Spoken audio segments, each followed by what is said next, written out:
It all began on December 1st, 2018, when police received this call from Joseph Edward Traeger to check on his wife in their home at Sunrise, Florida. 911, what's the address of the emergency? I need to file a missing persons report. What place is this person on missing from? Sunrise, Florida. What's her name? Janeen Catanzaro. Okay, and when was she last seen? Well, by me, it was Thursday morning. I left for work at 7 a.m. She left sometime between 7:30 and 8, and I have not seen her since. Joseph had not seen his 50-year-old wife, Janeen Catanzaro, for 3 days. Concern grew, but it wasn't until the 4th day that Joseph finally contacted the police.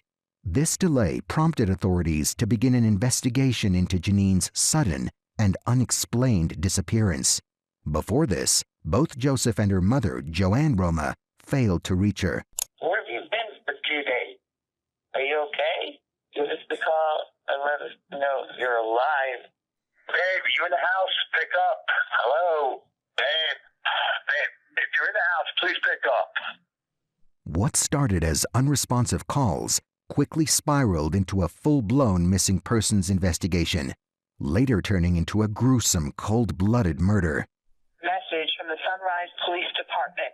We are searching for a missing person in need of medical attention in your area. The person's name is Janeen Catanzaro. As the police reached Janeen's home, they noticed something unusual. Her vehicle was still outside her home, but her cell phone was turned off and nowhere to be found. To dig deeper, they began looking at her bank records. They discovered Joseph had been out gambling and spending her money. Combined with the 3-day delay in reporting Janeen missing, along with his suspicious spending, quickly made Joseph a person of interest. And on December 7th, 2018, he agreed to an interview that would only deepen their concerns. Your mother-in-law is Joanne.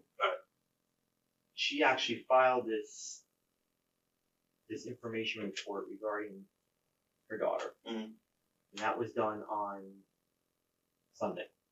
That would have been the second report filed. Okay. Correct. You contacted the police first? 6 a.m. on Sunday morning.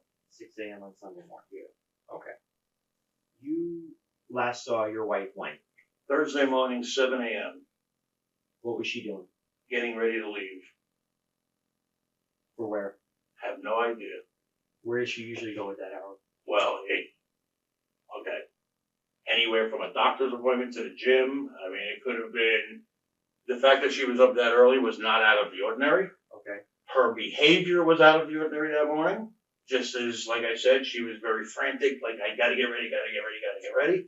But she did not elaborate any more than what I told you already. Okay. So when you left the residence to go to work, Mm-hmm. and where do you work? I keep forgetting the address, but the name of it, I got it right here. Hold on. It's called Trillium, and it's 3407 Northwest 9th Avenue, Suite 200, which is Power Line. So 3407 Power Line. And what do you do there? Telephone sales. And how long have you been there? That, as a matter of fact, Thursday was my first day. This Thursday morning when you left. Yes, Yes. Thursday that you left and that was the last time you saw her, was your first day. Yes, So that was my first day of officially working for the company. Okay. When asked about the last time he saw her, Joseph gave what seemed like a genuine response. So you leave at 7 a.m. Yes. And she's in the house getting ready. Yes. How is she dressed, or what is she putting on? She was still in her pajamas at the time. Okay. So when you left, she was in her pajamas. Yes. So I do not know what she wore to leave the house. And what kind of conversation did you have? Just typical, like, have a good day, good luck with your new job, but I gotta go, I gotta get ready. I mean, it wasn't much of a conversation. I mean, What about the night before? everything was fine. As a matter of fact, the night before, Wednesday, is when she asked me to move the car, said, do not leave the car in the driveway. One was possessed. So I moved the car to the spot that we had. Okay, so let's talk about that. Joseph seemed genuinely concerned for his missing wife and claimed after filing the report, 2 officers arrived and searched the house but didn't find anything. As the interrogation went further, he unraveled crucial details about their relationship. let's talk about before we get into when you returned home on Thursday. Mhm. Let's get into your relationship with her. You're recently back in that residence. Is that Very recently. when did you move out and when did you move back in? I never technically moved out. Okay. But I was not staying at the house. Now, am I under any way going to incriminate myself by telling you guys some illegal stuff here? I'm only concerned about finding your wife. Okay. I have a drug problem. Okay. She has this conversation with you, basically telling you need to clean up or you're not staying with me. Is that correct? Well, that's close. That's very. Okay, make it. I don't want to be close. I want to be 100% accurate. What happened? If you're not going to pay, you're not going to stay. Okay. No money, no stay. Basically, cash is king. Like that was basically her exact words to me was, if you could find money for heroin, you could find money to put to payment. Okay.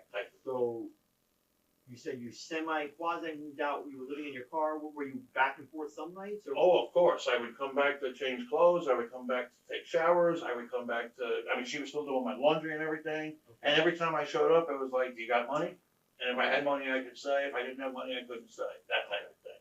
Now, as bad as I know this sounds and looks, there was never any true fighting, arguing. The last thing I ever wanted to do is ever disappoint or hurt her emotionally, physically, in any way, shape, or form. Okay. When Joseph was asked about Janeen's behavior, he claimed something that could give them a possible reason for her disappearance. She has a drinking problem? Extreme. Talk about that. Oh, she has 2 glasses of wine. She can't stand up.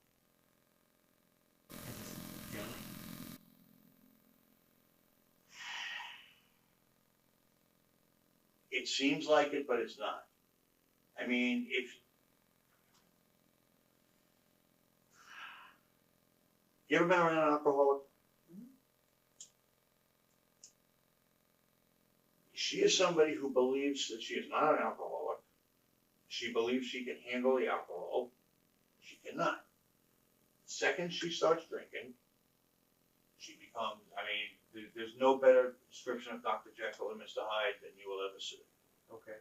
When she's drinking, she talks and says the meanest, most hurtful things. And, I mean, she will sit there and say, "You're nothing but a junkie.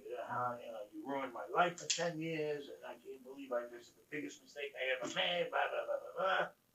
Then, of course, the next day it's all, "I'm so sorry. I don't know what came over. I don't know why." But it was a constant. So how often is she drunk? She drinks a lot. I mean, she drinks often. It's not that she drinks a lot because she can't handle it. When is she usually? When? What time is it? Oh, at night when she comes home.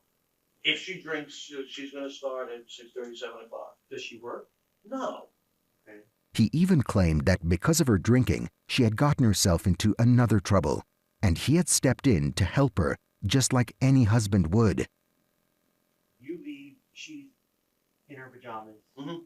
Doing her hair at the door like she always does. I mean, everything is totally normal, other than the fact that she seemed to be rushed. Well, it didn't seem to be. She was rushing to get ready. And Wednesday night. Talk about Wednesday night. Wednesday night, everything was fine. She was out with a friend. I don't know who the friend was. She actually told me she wasn't even going to be home. She was going to spend the night over there, but she actually came home in the middle of the night. What time did she come home? I don't know. That's when she woke me up and said, "Why is the car in the driveway?" I moved.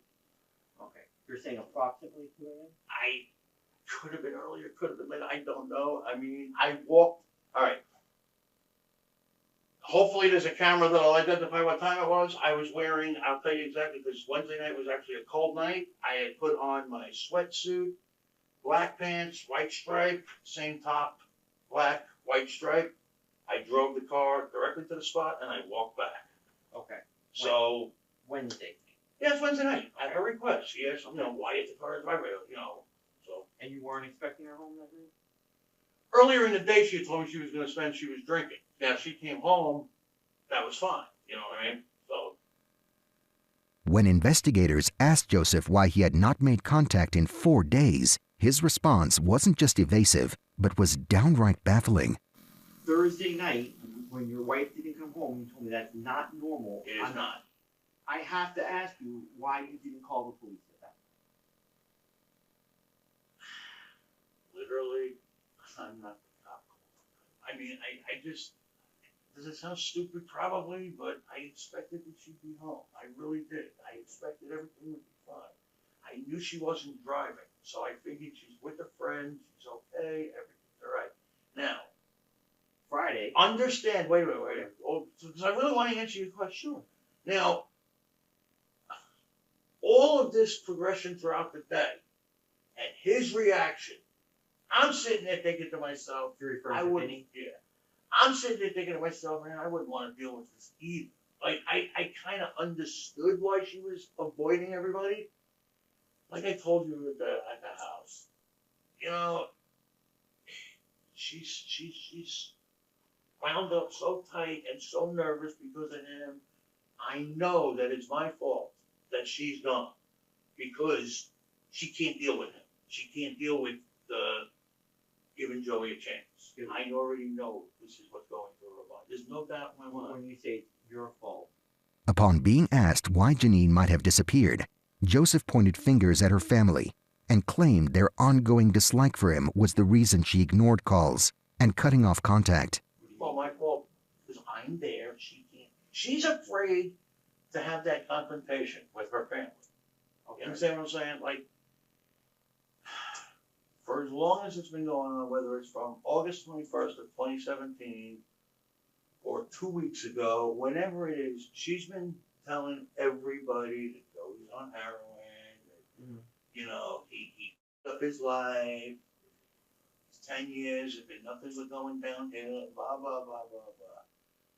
So now she's confronted with, all right, I'm giving him another chance. Now I gotta go back and tell everybody that I just told all of this garbage to that I let him back in the house. Okay. In my opinion, at this point, she's hiding out because of it. They then turned to her closest friend, John. He was the last known person to have seen Janeen just 1 week before she vanished without a trace. That detail alone catapulted him to the center of the investigation. Whatever he saw, whatever he knew, could be the key to unraveling the mystery behind Janeen's disappearance. So you go to her house on Monday the 26th, and what do you guys talk about? We talked about Joe, and then she played messages, which were insane. And I've heard several different messages over the last couple months. Well, actually over the last month, because that's when she's been out of the house.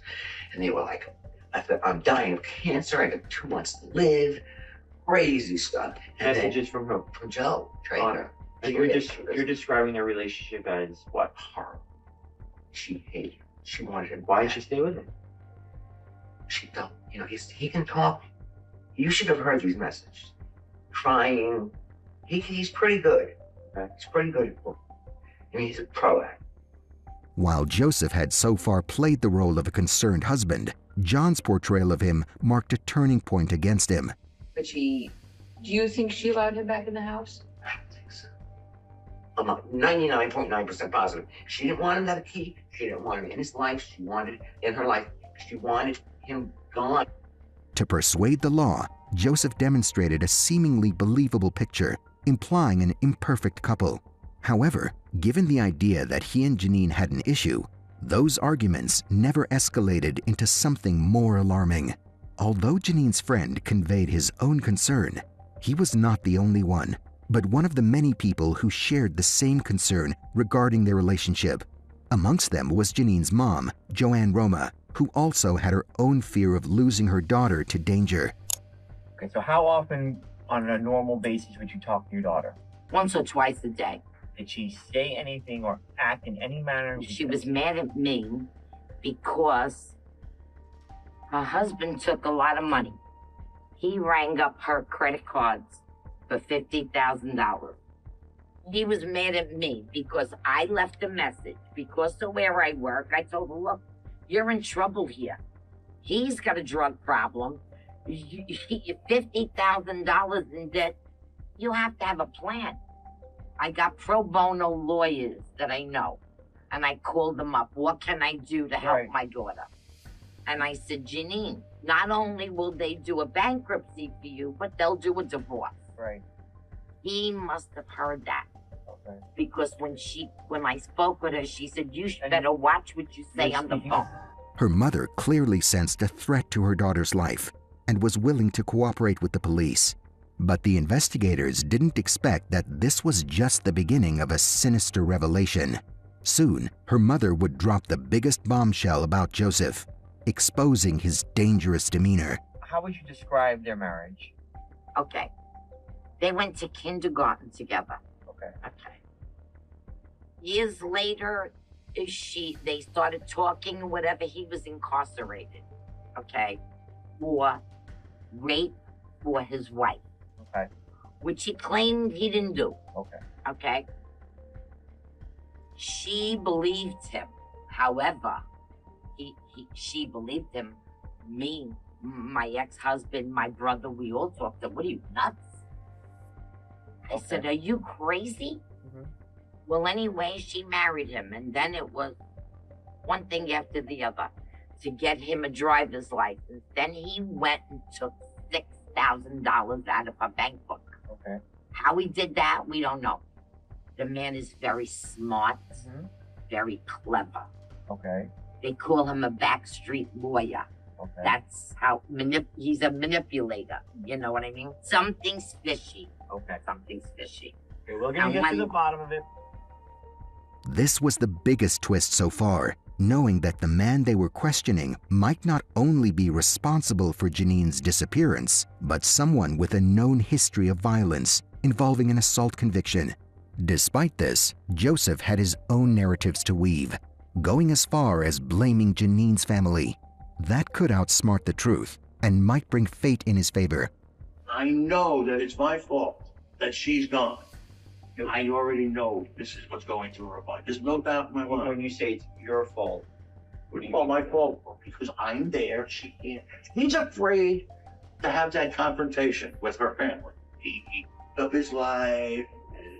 These 10 years have been nothing but going downhill. I've been the worst husband on the planet.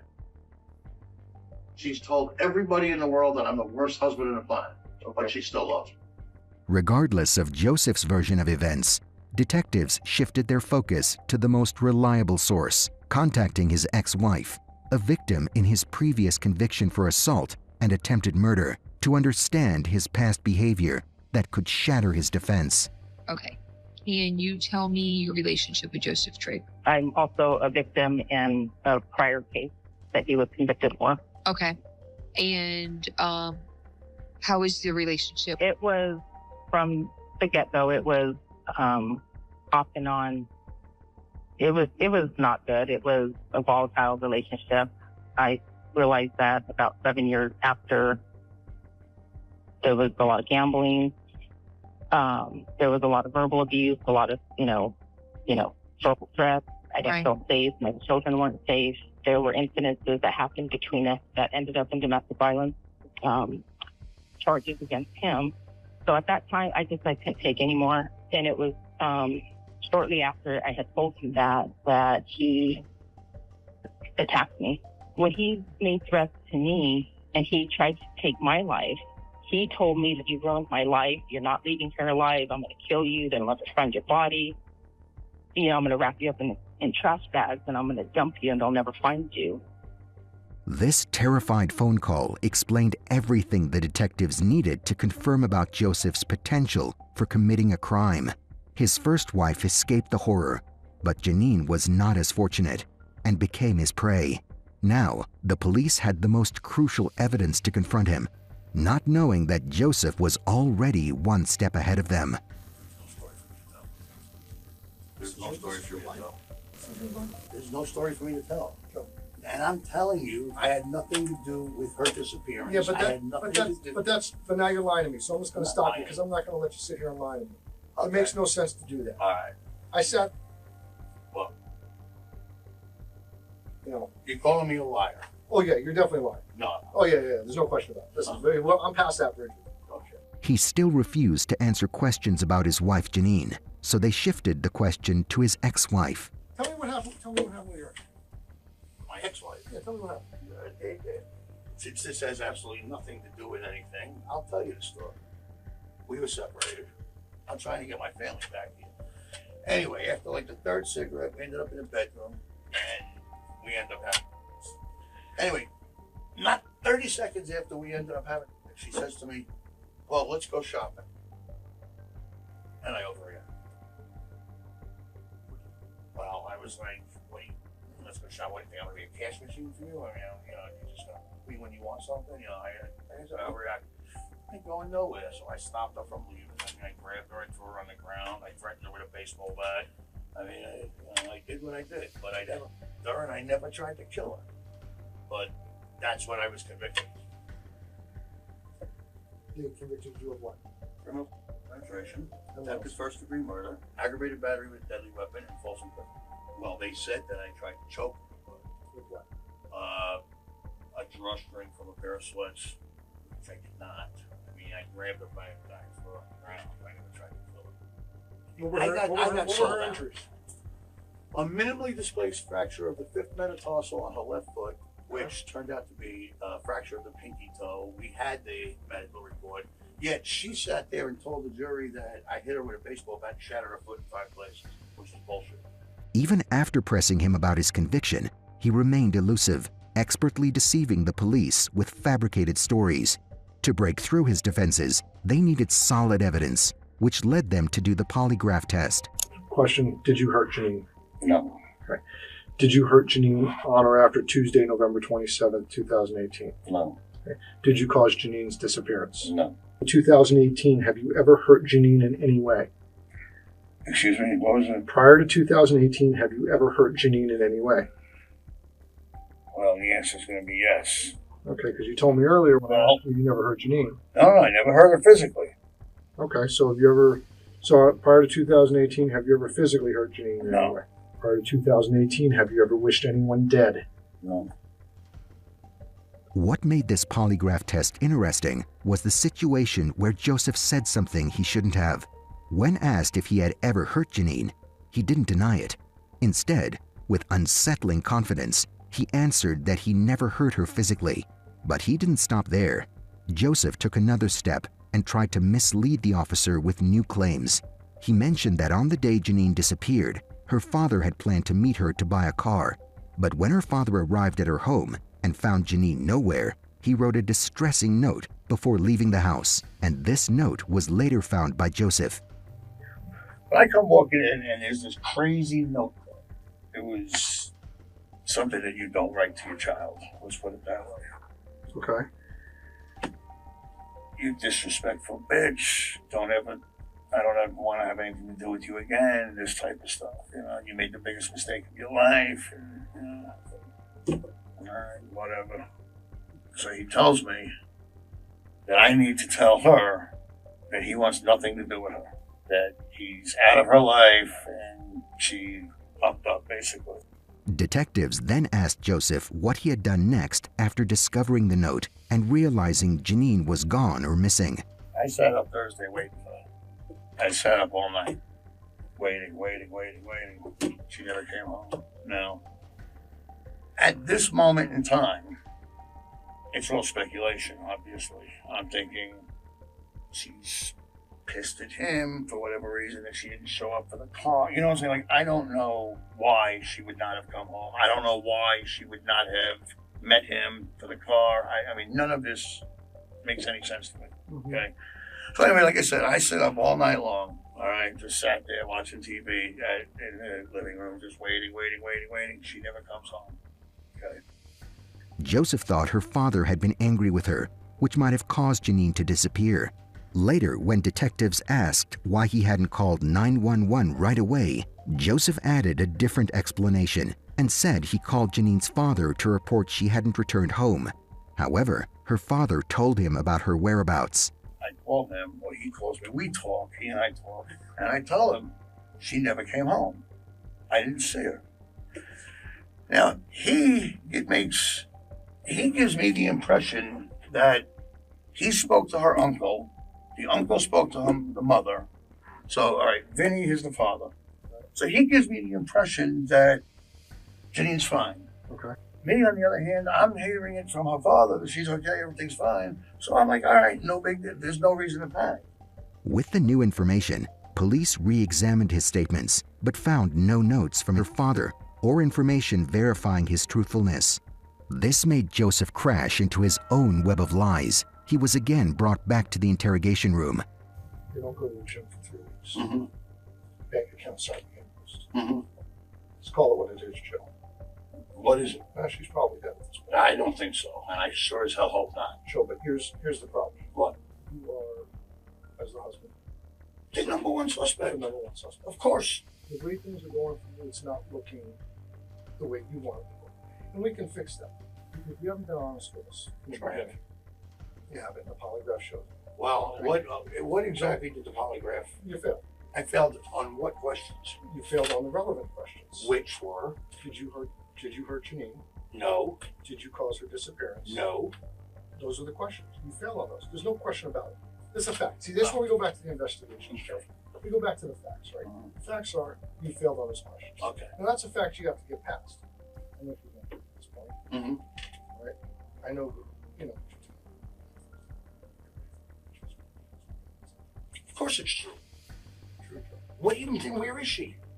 Well, that's what we need you to tell us. I have no idea. No, you do. I don't. Hang on, you do. During his interview, the detectives took into account that he was a heroin addict, which made him lethargic and unresponsive at times. As a result, the officers took a flexible approach, confronting him with all the evidence they had gathered so far to prevent him from shutting down. Now, you had told me earlier when we were talking in the polygraph thing that you had, we talked about Janeen and previous incidents with Janeen. Did you ever hurt Janeen in any way? No. Okay. Not physically. Not physically. Right. All right, yeah. We were out at the house. When we were out at the house, sometime in like beginning of November, right? For Janeen, she had some medical issue going on. I don't know. Contusion on the head, maybe. That wasn't because of me. Well, what happened there? I wasn't there. She got drunk. She fell down, cracked her head open in the front of the house. Is that the story she told the police? I have no idea what she told the police. Were you home? No. You weren't home when the cops got there? No. Not for that incident. All right, so it would be surprising to you that she told us that you did that? Oh, no, that's absolutely ridiculous. And that is 100% bullshit. Total bullshit. Total bullshit. She made it up. Made it up. Emotionally hurt? Well, unfortunately, because of my behavior, yeah. I mean, she's, accused me of emotionally draining her and, If nothing else, at least he admitted to emotionally draining Janeen, which also contributed to his violence. Additionally, the officers knew that he was in a hot water balloon, ready to burst any time under pressure, so they continued to push him with their line of questioning to obtain the truth. That she does not leave the house after 8 o'clock on the Wednesday morning. She doesn't. And where we is know. she? That's, well, see, again, we're back to the $1 million question, Joe. We're back to the $1 million question. She didn't leave the house. Oh, not on her own. She didn't walk out. She Okay. didn't walk out, Joe. I didn't take her. Okay. Well, she went somewhere, and you're the last person there. Everything stops when you leave. Everything stops. It is absolutely sustainable proof. Proof evident that she does not leave the house after you arrive at 8 o'clock that morning. She doesn't leave. Unfortunately, every attempt to get the confession failed, and the police feared he might escape from his evil deeds. Realizing the importance of breaking his shield of confidence, officers alternated their approach to a more aggressive one by inviting another detective into the room. We can still affect how we move forward. No. Yes, we can. How? Listen, you firmly believe, you said this to me, I'm not walking out of here tonight. But if that was the case, why are we still sitting here? Why am I still sitting here with you talking to you? Why am I wasting my time if I don't need to? Why am I wasting my time? This is done. I don't need to sit here. I gotta be back here tomorrow morning at 8 a.m. My shift starts at 8. Why am I still sitting here talking to you if this was over? That makes no sense to me. Write it up, done. Walk away. You know why? Because I go home. Joe, tell us what happened. I don't understand how you can sit here, look at me and Josh, and say that. Tell us what happened. At this point, just tell us. What happened? There's absolutely something to tell, and you want to tell it. 100% something to tell, and you want to tell it, and you'll feel better when you tell it. So let's get there. Let's do it together. Their new tactic worked this time, and later, Joseph was ready to talk off camera. In the next few seconds, detectives are about to hear Joseph's first ever confession that would leave them stunned. The way he twists his statement is nothing short of genius and is as disturbing as it is calculated. He went upstairs to take a shower, and when he came downstairs, he found Janeen on the ground with her head cracked open. He says that he thinks that she had a seizure, and then he panicked and decided that he's got to get rid of the body because the police would never believe him. So, and that's why he decided to get rid of the body. And he describes that he placed it in a couple of garbage bags. He moved the garbage bags into the garbage can while it was still in the garage. And then he immediately moved the can out to the curb so that it would be picked up. With this new information, investigators doubted Joseph's credibility, considering his inconsistent behavior. All his confessions suggested that he had had the intention to cover up his crime. The officers knew finding Janeen's body would be further incriminating evidence against him, so they publicly announced Janeen's investigation and began searching for the body. Meanwhile, Joseph seized the opportunity, stepping into the media spotlight. Did you have anything to do with it? Absolutely not. Listen, I've had the police here 3 different times, crime scene investigators. They went through the house. There's nothing, nothing for me to be suspect of. You know what I'm saying? Perhaps he aimed to evoke public sympathy. I've known my wife since we're 9 years old, 10 years old. We've known each other for 40 years. We had financial problems, you know, so all marriages go through problems. Nothing major. You're desperate to get her back home. Absolutely. What would it mean to you to get her back home? It would mean the world to me to get her back. It would mean everything. This must just hurt you, just tear you apart. It's killing me. I haven't slept in 3 weeks. But his strategy was bound to fail, as the investigators would never let that happen. They extensively searched the area where Joseph had dumped the body, a nearby local landfill. Yet, their hopes were dashed when Janeen's body was not found. Desperately in need of an answer, they decided to press Joseph one more time, just to see through his emotional act. Did you find her? Or has she been recovered? We're going to find her. I hope so. What are we going to find, Joe? What are we going to find? I found her. Listen to me. This is what's breaking my heart right now, okay? Joe, it's breaking mine too. There's no way we can help the situation after she's found. And Joe, look at me. I'm more worried when you find her. The narrative will show what happened. What's it going to show? You tell me I'm not a man. I just saw that. My assumption is it was a seizure. Well, I mean, that's all I could think of that would cause her to have fallen down and that's it. But I did not body slam her. I did not choke slam her. I did not do anything. No one's going to believe that part of this. No, that is not believable that you came down and found her in the kitchen in full blood. Your time is running out. Mm-hmm. This is the opportunity. Still I tell you what you want to hear. Yep. What are you going to do with me at that point? You're walking out the door tonight. Because I'm going to take 24 hours to think about it, and I got to come back tomorrow for my phone. Let me think about this. Let me think about what I want to say. Well, let's go eat, and you can think about it, and then we'll come back. I'm hungry. Let's go get some food. Let's go eat.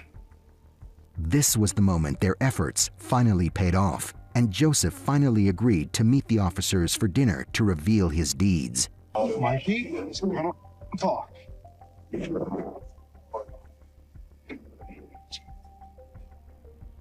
Yet considering his unpredictable behavior, nobody could predict his next move.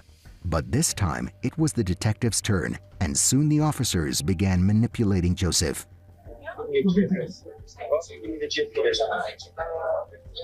Fine.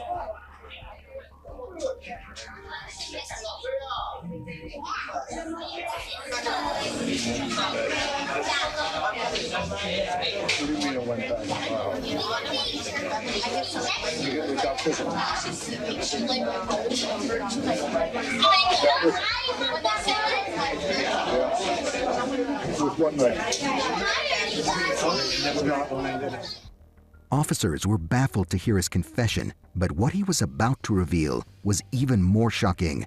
I'm not gonna run. I will be ready.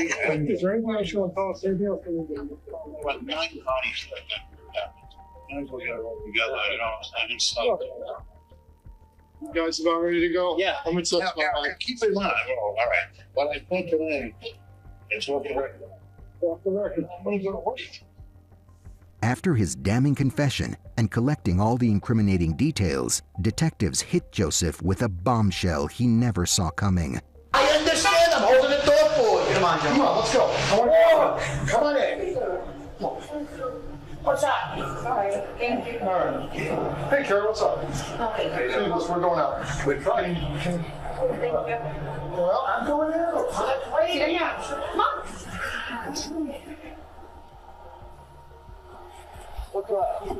Oh, come on. Are you serious? I need you to take these to hospital. Oh, my God.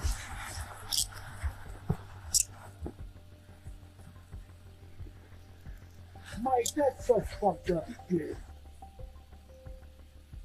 God. Where's the car? Do that for me. Where's your car? It's your car. Your car. My car. Carrie's Let me get you around a while. Huh? Are you serious? Joseph was brought in for questioning immediately after his arrest. At the station, he looked dumbfounded at the officers, questioning their credibility.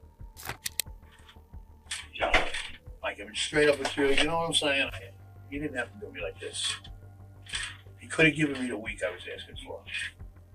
I can't do that, Joe. What? I couldn't do that. You could have. You didn't have to do me like you did. I could not have. All right, well, you know what? You see, like I said, Then came the moment investigators had been waiting for. They began pressing Joseph for the answers they desperately needed, the reason behind his dreadful act. like I stated earlier, starting on the night of the 27th, I had texted her saying that I needed to come to the house in the morning to get my Social Security card because I was going for a job interview, basically. There was nothing bad, nothing negative, nothing argumentative at that point. She had mentioned to me on a number of occasions previously, not on this day, but that, she was, thinking about divorce. I mean, I've said it to her a million times. I said, look, if you really want a divorce, I'm not going to fight you on the divorce. I mean, I love you. You're my friend. We've always been friends. I'm always going to be a part of your life. You wanted to stay, right? So I wanted to stay. I mean, I'm living on the frickin' streets of nightmare. Anyway, I told her, let me stay. Let's talk about this. She's like, no, I got to get ready. And I was like, well, but I got nowhere to go. So, I didn't want to go. I was like, well, let me go take a nap. Well, where it all went down. And, she's like, look, if you're not going to leave, I'm calling the cops. And I'm like, why would you call the cops? There's no reason to call the cops. Then came the more heartbreaking question. How did he kill her? But anyway, she went for the phone. I went and I grabbed the phone. And in the process of grabbing the phone, we went down to the floor. Started screaming. And I'm like, no, why are you doing this? And again, it was, trying to keep it calm. Well, this is when I put a knife on the counter. And I panicked, and that's when I stabbed her.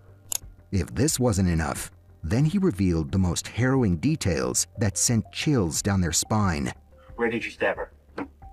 Back of the head. Like the back of her, I don't know what you call this. When the knife slid in, was it difficult to slide in? No. It was very easy. Did it just slid in? Yeah, I was very weirded out, I can't believe I just did that, and I can't believe how easy it was. I don't know if warm butter is the right, but between warm butter and an apple. Yeah, I mean, it was kind of soft. Once I penetrated with the knife, at that moment, I mean, I just wanted her to stop. And believe me, she stopped. And it was instant. Joseph's revelations kept coming as a shock to the officers. Then, in between this unsettling situation, he said something that would only add to his insanity. Please don't take this the wrong way, but if there's any comfort here, it's knowing that she did not suffer. I mean, it gives me a little bit of comfort. I mean, I know you guys are looking at me like, look, you're a savage piece of right now. And this all started because you didn't want her to call 911? I know, it sounds really pathetic, doesn't it? I mean, a little ridiculous. I understand that. And listen, I'm not happy or proud of what I did, believe me. I don't think you are. No, I'm not. I am sick over it. I haven't slept over this. Days after his arrest, he takes the police to the place where he had dumped Janeen's body. While searching the landfill, they find incinerated bone fragments, but were unable to confirm whether they belonged to her. After exclusively telling CBS 4 News he had nothing to do with the disappearance of his wife, deputies put a Sunrise man in handcuffs and charge him with murder. Till this day, her body has never been found, and the family is still waiting to say a final goodbye to her. On March 14, 2024, Joseph Traeger was found guilty of second-degree murder and sentenced to life in prison. At present, Joseph Traeger is serving a sentence of life imprisonment at Hamilton Correctional Institution Annex in Jasper, Florida. Janeen's body was never found.